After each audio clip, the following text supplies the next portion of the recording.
시작하겠습니다. 안녕하세요. 반갑습니다. 원대한입니다. 반갑습니다. 설 명절 잘 보내셨나요? 계속해서 토요일마다 이런 그 이벤트들이 걸리면서 계속해서 2주, 3주 미뤄졌던 것 같습니다. 올해는 좀 기다렸고요. 그 사이에 이제 계속해서 이제 다른 전문가들이 이야기하는 사항들을 체크하고 있었고, 부동산 뉴스들이 벌어지는 상황 체크하고 있었고, 또 부동산 분위기들이 어떻게 흘러가는가 등을 체크하고 있었습니다. 전문가들의 이야기들이 뭐 상당수 맞는 부분들도 있고요. 그 중에서 우리가 좀 제대로 살펴봐야 될 부분들이 뭐가 있는가, 이런 것들도 좀 계속 살펴보고 있었습니다. 자, 오늘의 주제는 부동산 위기라고들 다들 이야기하는데 여러분들은 어떻게 생각하시느냐, 또 부동산 위기에 우리가 어떻게 해야 되는가에 대해서 이야기를 좀 나눠보는 시간을 갖도록 하겠습니다. 자, 이제 부동산 위기 이전에 먼저 오고 있었던 것이 이제 경제 위기죠. 경제 위기고, 그로 인해서 이제 현재 상황들이 벌어진 거죠. 금리가 인상됐었고, 또 이 부동산의 위기는 단장 금리가 인상된 부분 때문에 온 것이 아니라 꾸준히 쌓여온 것들이에요. 첫 번째로 부동산 위기가 오게 된 첫 번째 이유는 가파른 가격 상승장이 있었다. 항상 작용이 있으면 반작용이 있듯이 많이 올랐으면 또 빠집니다. 우리가 이제 맥주를 이렇게 따라 보면 빨리 따르면 어때요? 거품이 엄청나게 생기죠. 그러면 이 거품이 계속 생기고 있는 와중에도 계속 따를 수는 없어요. 어떻게 해야 돼요? 거품이 빠진 때까지 기다렸다가 다시 따라야 되죠. 천천히 따르면 거품이 생기지 않습니다. 그것처럼 지난 정부에서 부동산 가격이 엄청나게 빠르게, 역대급으로 가장 빠르게 올랐었기 때문에, 그래서 지금 현재 부동산 시장이 역대급으로 가장 빠르게 얼어붙고 있는 거고요. 그리고 그러한 부동산 가격이 올라갔었던 가장 첫 번째 요인은 부동산 시장의 규제를 너무 과하게 규제들을 해왔다. 그다음에 가격이 너무 많이 올랐다라는 점들이 현재 상황을 만들었다라고 보시면 되겠습니다. 거기에다가 경제 상황이 전 세계적으로 좀 어려움이 생겼고, 거기에다가 이제 우크라이나 전쟁 겹쳤고, 거기에 그 코로나 사태, 우리의 전 세계적인 팬데믹 현상이 거의 우리 세기 동안이 처음이잖아요. 코로나 때문에 전 세계가 이 경기 부양책으로 현금, 특히 달러를 많이 풀었다에 대한 반작용에 의해서 그런 것들 여러 악재들이 여러 가지가 겹침으로 해서 현재 상황이 왔다라고 이해하시는 것이 가장 올바르겠습니다. 자, 그렇다고 하면 우리가 이제 부동산 시장에 얼어붙었으니까 당분간 우리가 부동산 투자를 하지 말아야 되느냐, 계속 관망해야 되느냐, 그것이 가장 현명한 길이냐에 대해서도 한번 생각해 볼 필요가 있다라고 말씀드리겠습니다. 자, 그럼 결국은 우리가 이제 이 강의를 통해서 계속 공부하고 있는 건 부동산의 뭐 역사도 공부하고 또 어떻게 변화해 왔는가, 이것도 공부하는 거겠지만, 그걸 공부해야 하는 가장 큰 이유는 미래를 예측하기 위해서죠. 정확하게 미래를 예측하기 위해서. 부동산이라는 건 미래를 예측하고 그거에 투자를 해서 그 미래 예측한 부분에 대해서 성과를 만들어내는 것. 이것이 이제 부동산 투자고 공부의 목적이기 때문에 미래를 예측해야 되는데, 현재 같은 경제 위기 상황, 또 여러 가지 글로벌한 위기들, 이런 것들이 이번이 처음 있는 일이냐? 그렇진 않다는 거죠. 우리가 기억하는 건 2008년 그 리먼 브라더스 사태로 인한 외환 위기, 다음에 또 IMF, 1997년, 98년에 일어난 IMF 때 부동산이 어떻게 되었느냐라는 것들이 이미 벌써 두 차례 경험이 있고요. 다음에 지금 현재 상황, 문재인 정부에서 과도한 규제들을 했다가 지금 현재 윤석열 정부에서 또 굉장히 빠르게 규제를 풀고 있죠. 이것도 작용과 반작용의 이유입니다. 이 윤석열 정부가 뭐 부동산 정책을 막 다 붐이 일고 막 또 다시 또 가격이 오르고 이걸 원해서 그런 게 아니라 과한 규제가 있었기 때문에, 그래서 또 과하게 가격이 올라섰기 때문에 과하게 얼어붙었고, 과하게 빠르게 얼어붙었기 때문에 다시 또 규제책을 푸는 것도 과하게 빨리 풀고 있다라고 보시면 되겠습니다. 어쨌든 그런 이유 때문이거든요. 자, 그렇다고 한다면 우리는 지난 역사에서 그럼 이런 현재 상황은 없었느냐? 바로 그 노무현 정부 때 꾸준히, 물론 지금 그 문재인 정부 때처럼 빠르게 규제를 했고, 다음에 또 이명박 정부 때 현재 윤석열 정부처럼 빠르게 푼 건 아니지만, 노무현 정부 때 완만하게 계속해서 규제를 해왔고, 정권 말에는 거의 뭐 문재인 정권 때와 비슷하게 규제책이 있어 왔고요. 그때 이명박 정부로 넘어서면서 비슷하게 부동산 시장이 얼어붙었습니다. 그리고 그거를 윤석열 정부처럼 빠르게 푼 건 아니지만 한 2년, 3년에 걸쳐서 부동산 규제책을 쭉 풀어왔어요. 그리고 그 결과 우리가 흔히 이렇게 얘기하죠. 이명박 정부 때 부동산을 산 사람들이 위너다라고 얘기하는 그 호시절이 또 생겼고, 그때부터 오르기 시작해서 이명박 정부 하반기 때부터 오르기 시작해서 박근혜 정부 때 오르고, 그리고 문재인 정부 때 급격하게 오르는 이런 상황까지 이어졌던 거죠. 그렇기 때문에 지금의 사태를 보면서 미래를 예측할 수 있는 부분들이 충분히 역사를 통해서 있어 왔다. 그래서 그것과 비슷하게 풀려나갈 거다라고 예측이 충분히 가능하다라고 말씀드리겠습니다. 자, 지금 부동산 공부를 하고 계신 여러분들께서는 저희 원대한 TV, 원대한의 강의만 들으시는 게 아니라 유튜브에서 나오는 많은 관심이 있으시는 거니까, 여러분의 관심 사항이 어디 나오냐면 유튜브를 보면 알 수 있어요. 유튜브에 추천이 뜨는 영상들을 보면 아, 그동안 내가 어느 쪽에 관심이 좀 있었구나 라는 것들이 추천 영상을 보면 나옵니다. 자, 그렇다고 하면 여러분들도 마찬가지로 부동산에 대한 정보를 유튜브를 통해서 많이들 보고 계시고 듣고 계실 거다라는 겁니다. 요즘 많은 전문가들이 어떻게 얘기하고 있나요? 자, 결론부터 말씀드리면 지금은 집을 살 시기가 아니다. 앞으로 4년, 5년 값은 더 빠질 거다. 대체로 많은 사람들이 얘기하는 건 40%는 앞으로 집값이 더 빠질 거고, 지금의 하락이 바닥권이 아니다. 앞으로 40%는 더 빠질 거고, 심지어 이제 그 40%쭉 주구장창 얘기하셨던 분들이 최근 들어서는 60% 빠질 거다. 자, 2년 동안은 가격이 빠질 거다 얘기하셨던 분들이 4년으로 늘어났고, 4년이 5년으로 늘어났고, 요즘엔 7년 동안은 집을 사면 안 된다라는 그 주장하시는 분들이 계시더라고요. 그래서 제가 그분들의 영상들, 지난 영상들을 다 찾아보고 다 들여다보면서 그분들의 특징들, 이것들을 좀 알게 됐어요. 그래서 오늘 이 시간은 부동산 위기 어떻게 생각하시느냐라는 이야기에서 아마 여러분들이 접하는 정보들에 대해서 한번 제가 먼저 분석해드리는 시간이 좀 중요하지 않을까 생각을 합니다. 자, 머니인사이드나 뭐 이런 곳에서 주로 많이 나오시는 분 중에 한 분이 한 분 한 분 좀 따져보면 이현철이라는 소장님이 머리 하얗시고 안경 쓰신 분 많이 이야기를 할 거예요. 이분은 아파트 사이클 연구소 소장님이십니다.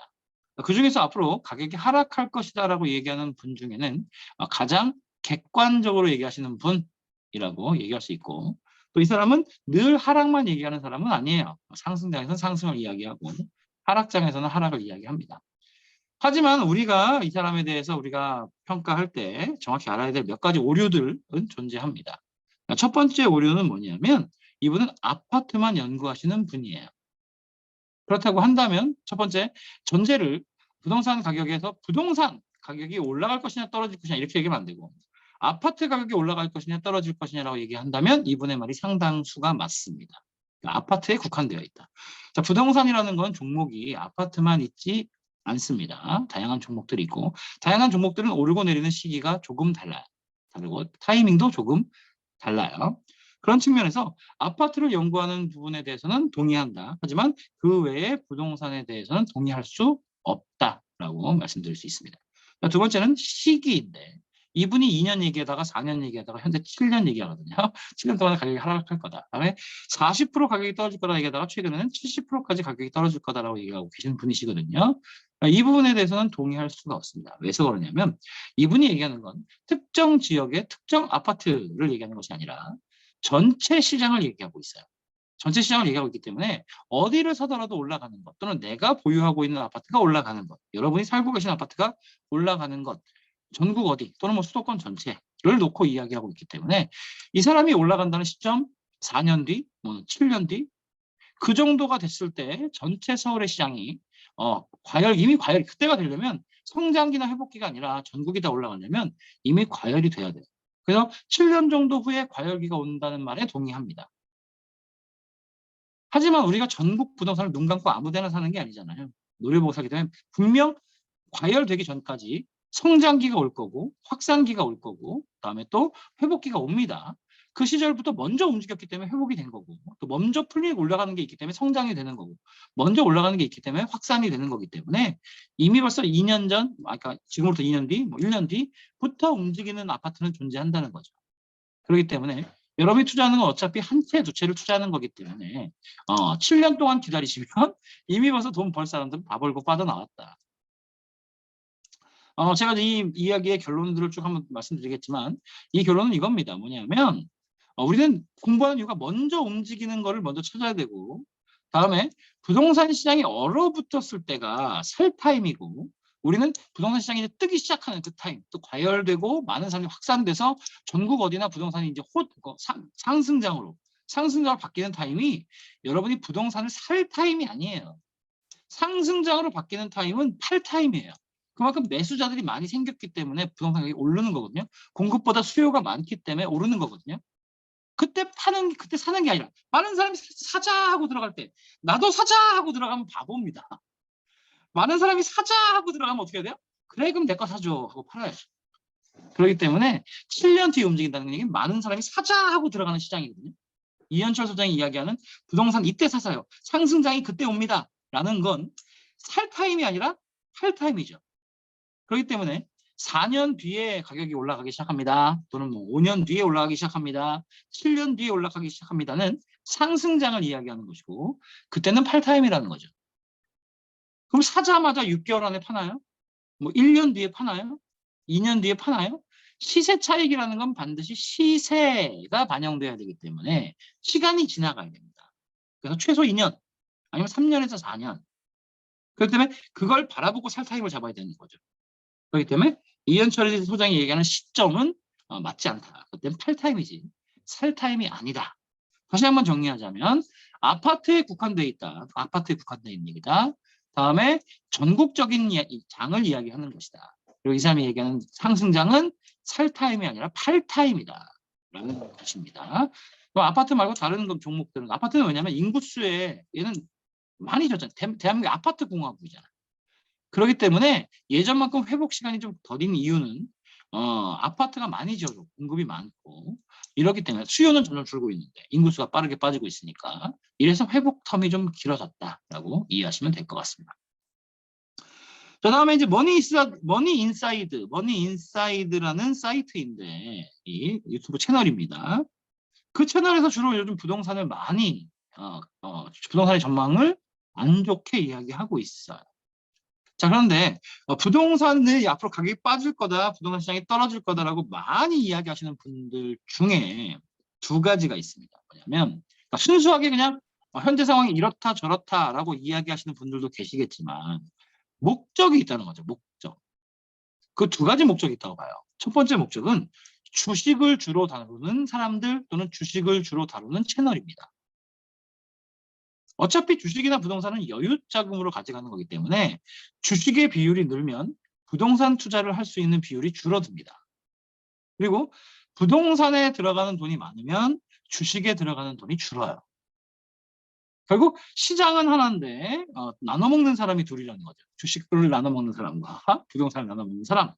자, 저는 그러면서 반대겠죠. 저도 뭐 물론 순수하다라고 볼 수는 없겠죠. 저도 부동산 계약을 만들어내고 투자를 유치할 때 주식에 들어가 있는 돈 많이 땡겨왔습니다. 그렇기 때문에 주식의 단점들을 얘기하겠죠. 자, 주식의 단점이 뭐예요? 부동산보다 리스크가 크다라는 거죠. 부동산은 현물입니다. 현물이기 때문에 방어 가격이 있고 현재 내가 산 가격보다 싸게 내놓는 경우가 진짜 급한 상황 아니면 그게 싸게 내놓지 않기 때문에 물론 부동산 가격의 거래량 또는 뭐 부동산 가격의 뭐 거래가를 보면 최저가를 가지고 이야기하잖아요. 물론 상승장에서는 최고가를 가지고 얘기하지만 그럼 최고가라고 해서 10개가 팔렸다고 해서 10개가 다 그 가격에 팔린 거 아니거든요. 제일 마지막에 팔린 가격이 제일 최고가거든요. 마찬가지로 최저가 뭐 얼마가 떨어 4억이 빠졌다, 5억이 빠졌다, 얼마가 빠졌다. 이거 같은 경우에는 모든 아파트의 가격이 그 가격에 팔린 게 아니라 하나가 그 가격에 팔린 거예요. 하나가.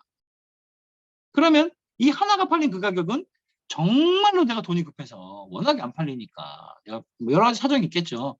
뭐 세금을 내야 된다라든지 아니면 뭐 급하게 뭐 수술비가 필요하다든지 아니면 뭐 이민 자금이 필요하다든지 사람이 살다 보면 급한 돈이 생길 수 있잖아요.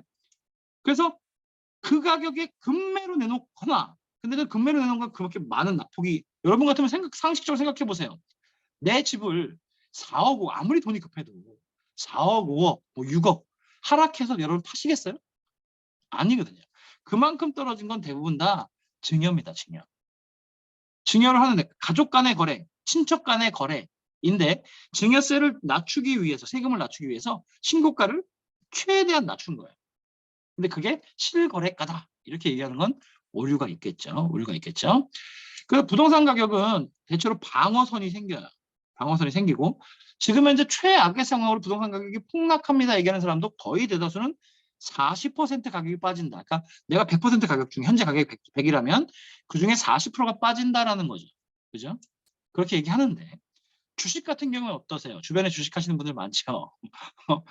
40% 빠진 건 빠졌다고 얘기할 수도 없어요. 80%, 90% 하락되고요. 심지어 심한 경우에 상장 폐지되면 휴지 조각도 됩니다. 그렇기 때문에 리스크가 부동산보다 더 크다.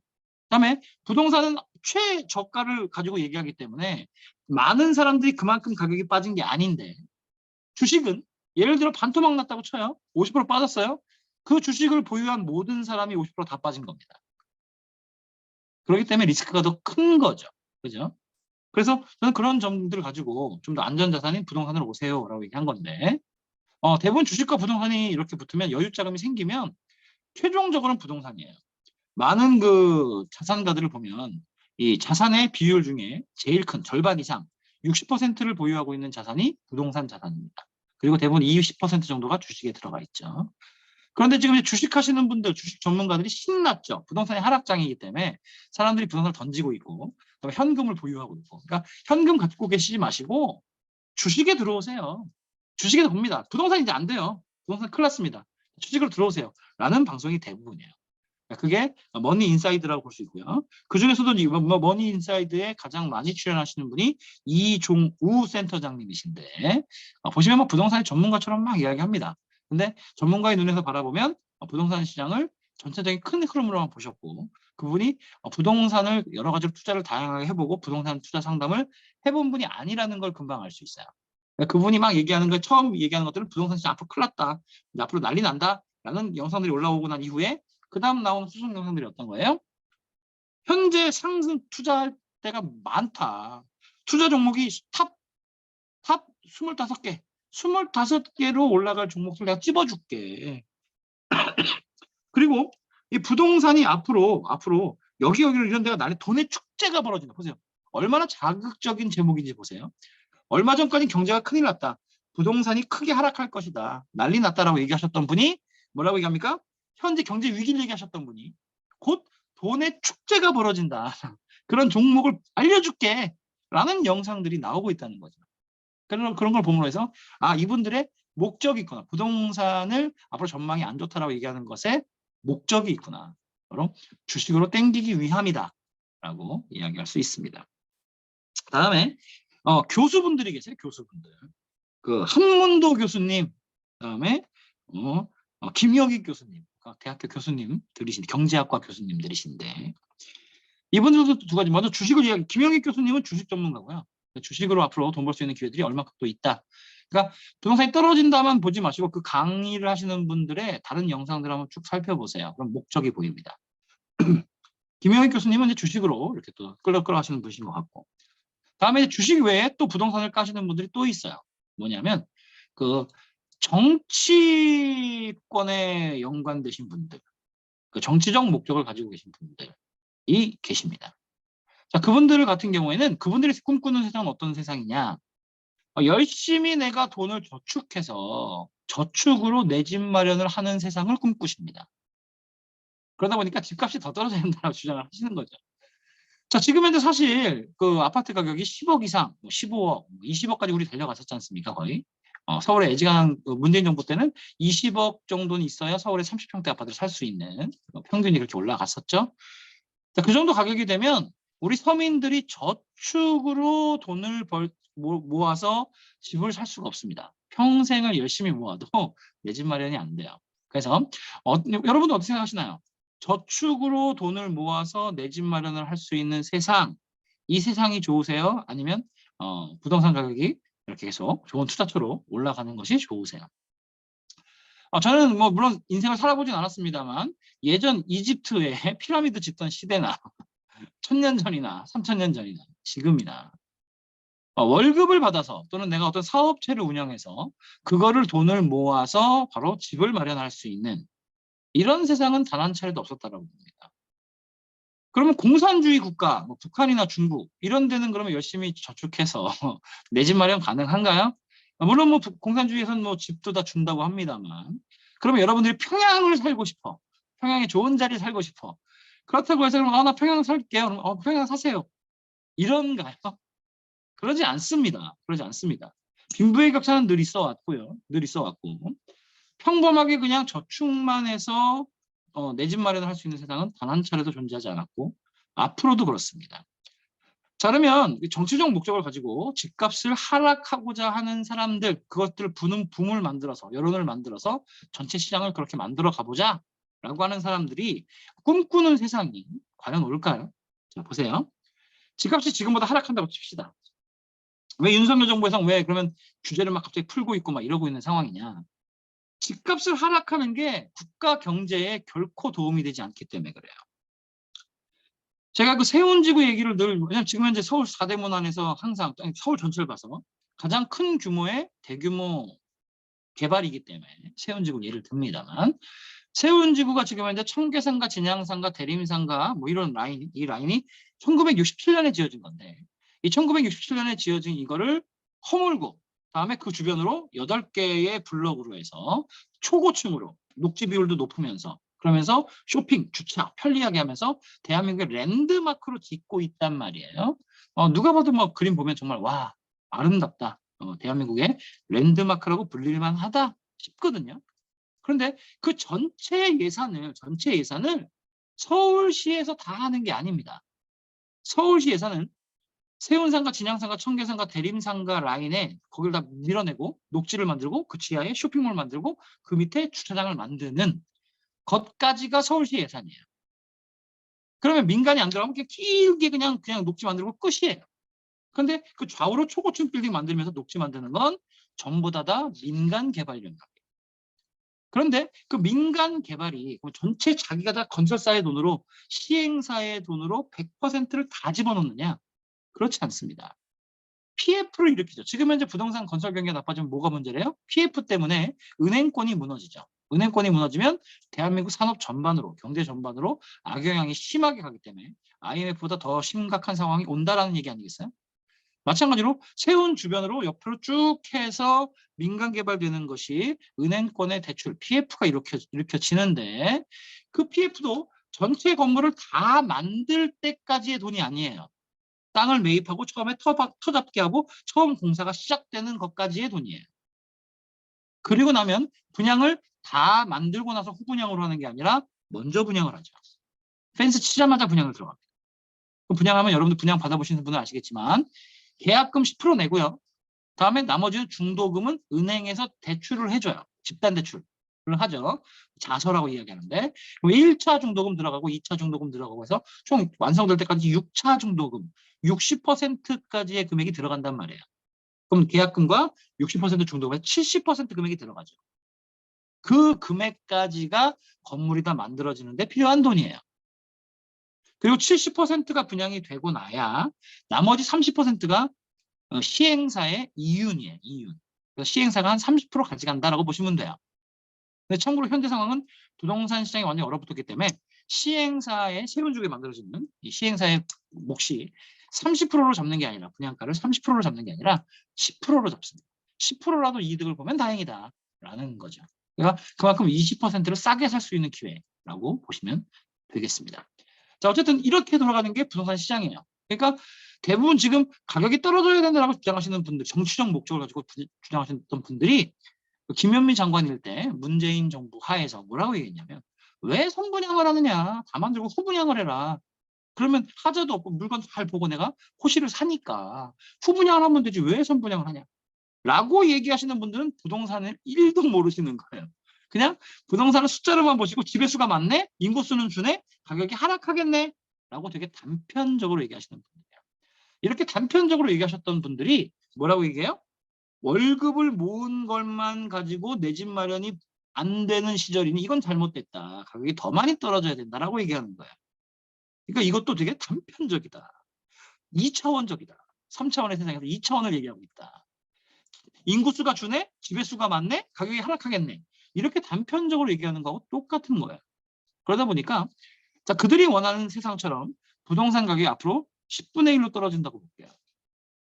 지금 현재 상황에서도 건설사가 망하네 뭐하네. 이런 상황인데 은행권이 망하네 뭐 이런 상황인데 10분의 1로 부동산 가격이 하락하면 어떻게 되겠어요? 대한민국 경제는 박살납니다. 그러면 월급을 모아서 집을 살 정도까지 금액이 떨어지면 대한민국 가장 큰 축 중에 하나가 부동산 경제인데 이 부동산 가격이 10분의 1로 추락하게 되면 여러분의 사업은 멀쩡할까요? 경제가 박살났는데. 여러분의 직장은 멀쩡할까요? 경제가 박살났는데. 그러면 여러분의 소득도 10분의 1로 줄어듭니다. 물가 더 뛸 거고요. 베네수엘라나 콜롬비아처럼 경제 박살납니다. 그러면 가격이 10분의 1로 떨어졌다고 내가 월급을 모아서 살 수 없어요. 왜? 내 월급도 같이 하락하거든요. 그렇기 때문에 지금보다 부동산 가격이 많이 하락을 해도 월급을 모아서 또는 뭐 내가 사업을 해서 사업 자금을 모아서 저축을 통해서 집을 살 수 있는 시절은 영영 오지 않습니다. 자, 그러면 어떻게 부자만 돈을 벌고 부자만 계속해서 부자가 되고 이런 세상이 되냐? 그래서 나는 저 김정은을 찬양하고 공산주의를 하겠다 이런 분도 계세요. 대한민국에 지금 공산주의 뭐 김정은을 꿈꾸는 사람들 얼마나 많습니까, 그죠? 민주노총 집회에서도 미군 물러가라, 뭐 연합훈련 뭐 해라 이거 보고 붙는 세상인데. 자, 그러면 이렇습니다. 저축을 하는 건 맞아요. 저축해야 돼요. 왜냐하면 여유 자금을 만들어야 되니까. 근데 그 저축만으로 집을 못 삽니다. 그럼 어떻게 해야 돼요? 저축해서 총알을 만들면 그걸 가지고 돈을 버는 시스템을 만들어야 돼요. 처음부터 그냥 아파트 30평 서울에 이건 저축으로 못 사요. 근데 총알을 어느 정도 모으면 얘가 굴러갈 수 있는 시장이 있다니까요. 그냥 부동산 하면 아파트가 아니라 뭐 주식이 됐든 뭐가 됐든 비트코인 하지 마시고요, 여러분들. 비트코인 하지 마시고 돈이 굴러갈 수 있는 시장이 있어요. 부동산 시장도요. 단돈 2천만 원, 3천만 원 가지고 굴릴 수 있는 시장이 존재합니다. 다양한 리그가 있거든요. 그리고 하이 리스크, 하이 리턴의 반대말이 뭐예요? 로우 리스크, 로우 리턴이죠. 이 리그가 작으면 규모가 작잖아. 2천만 원짜리, 3천만 원짜리잖아요. 그러면 지금 상황에서도 이 하락장에서도 안전하게 투자할 수 있는 투자처가 존재합니다. 그리고 저희는 하락장이라고 쓰고 뭐라고 읽냐면 지금은 살 타이밍이라고 읽어요. 왜? 바닥권이거든요. 그리고 아파트 가격이 더 폭락한다? 저도 뭐 그렇게 동의합니다. 왜? 인구수가 빠르게 줄고 있으니까. 하지만 아파트만 부동산인가요? 그렇지 않습니다. 수요가 아직까지 넘쳐나는, 수요가 있는 그런 저렴한 장들이 존재하거든요. 그걸 가지고 굴리는 거예요. 안전해요. 더 금액이 작을수록 안전해요. 안전한 걸 가지고 굴려서 작은 톱니바퀴들이 여러 개를 만들어내고 이 작은 톱니바퀴들이 잉여 자금을 만들어냈을 때 중간 바퀴 돌리고 중간 바퀴를 돌리다가 또 잉여 자금을 만들어내면 큰 바퀴를 돌리고 해서 입체적으로 부동산 투자를 설계해야 된다. 여러분이 저축으로 100억을 모은다고 생각해 보세요. 100억 모아지겠어요? 자, 그런데 100억을 짧은 순간에 한 12년, 13년 사이에 100억의 자산가가 된 사람이 있습니다. 자, 아까 유튜브를 통해서 제가 이렇게 안 좋은 얘기들을 하는 사람들을 쭉 이야기했다면 그 반대로 부동산 시장을 제대로 짚고 이야기하는 사람들이 있습니다. 푸릉이라는 채널인데 이 푸릉이라는 채널에 그 개그맨 황현희 씨가 나왔어요. 출연을 했어요. 근데 개그맨 황현희하고 그 옆에 뭐가 붙냐면 100억 원 자산가라고 붙어요. 황현희가 개그 콘서트에서 지금 끝난 프로그램이죠. 추억의 개그 콘서트에서 막 가장 인기 있는 어마무시한 개그맨이 아니었습니다. 주로 받쳐주는 역할이었고 또 돈을 벌어도 어마어마하게 벌지 않았어요. 그런데 이 사람이 개콘에서 먼저 개콘이 망하기 전에 먼저 퇴출됐어요. 그리고 그 외에 방송이 여기저기 나오지 않았어요. 그리고 여러분도 아시겠지만 한 2년간 부동산 공부를 했고요, 열심히. 그때부터 투자해서 한 12년간 된 현재 지금의 자산이 100억입니다. 부동산만 투자하지는 않고 다양하게 투자하는데 이 사람은 투자 포트폴리오를 자기가 가지고 있는 여유자금의 60%를 부동산 투자로 굴렸어요. 현재도 60% 이상의 부동산 투자를 하고 있습니다.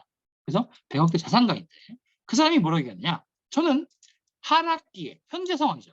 하락기에 안 사고 관망하고 지켜보고 있고 현금으로 가지고 있습니다가 아니고요. 60% 자산을 불리고 있는데 하락기에 이런 곳들을 샀습니다.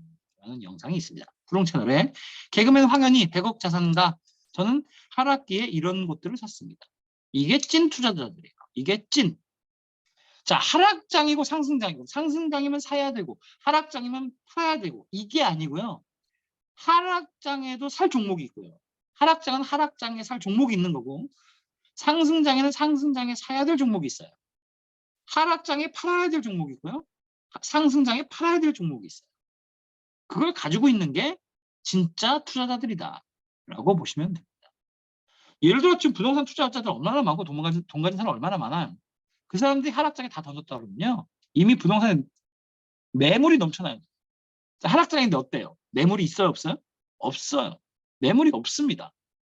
하락장이고 가격이 떨어질 거면 다 던져야 되는데 주식은 좀 떨어진다 싶으면 던지잖아요, 다. 부동산 매물이 주식 있나 보세요. 뭐 송도에 가격이 10억 받았다. 그럼 10억 싸게 살 수 있네? 가서 사보세요. 있나? 없습니다. 매물이 없어요. 그러니까 투자 방법이 다 있단 말이에요. 다음에 재테크 읽어주는 파일럿이라는 분이 이렇게 얘기하죠. 부동산 공부는 돈을 버는 것이 아니라 돈을 지키는 겁니다. 그죠? 그렇기 때문에 현재 시점에서 큰일 났다, 던져야 된다, 부동산 하락할 거다, 사지 말아야 된다 라고 하시는 것은 선동되신 거다. 선동되신 거다라고 보시면 됩니다.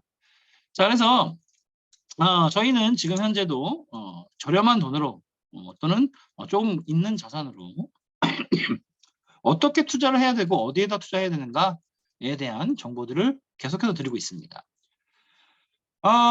지금 원래 저희가 지난 방송 일자였죠. 졸업식 때문에 미뤄졌는데 그때 원래 어떤 방송을 하겠다라고 예고를 했었냐면 세운지구를 진짜로 살 물건들, 어떤 물건들이 쪽집게, 그동안에 계속 이제 이론들을 말씀드리고 이랬다면 현재 상황에서 하락장에서 현재 지금 대한민국에서 가장 현재 가격이 좀 최하인 거예요. 그러니까 앞으로 40% 빠지는 가격이 아니라 지금 가격이 하방인, 그러면서 앞으로 올라갈 여력이 엄청나게 상승될 수 있는 상황이 많은 물건을 소개해드리겠다라고 말씀을 드렸었는데 3, 4주가 지나는 상황에서 다들 여러분들이 부동산 시장에 대해서 요즘 다들 안 좋게 얘기하는 그런 뉴스들도 많고 정보들도 많다 보니까 여러분들이 겁을 좀 많이 드시지 않으셨을까 싶어서 이번 주는 먼저 부동산의 위기를 얘기하는 현재 상황에서 여러분들은 어떻게 생각하고 계시냐라는 것들을 좀 나누는 시간을 가졌고요. 다음 시간에는 드디어 원래 5주 전에 약속이 됐었던 그럼 어떤 물건, 현재 가장 좋은 현재 물건이 무엇이냐, 얘가 왜 올라갈 수밖에 없느냐, 왜 가격이 현재가 최하 가격이냐라는 것들을 낱낱이 말씀드리겠습니다. 긴 시간 강의 들어주셔서 감사합니다.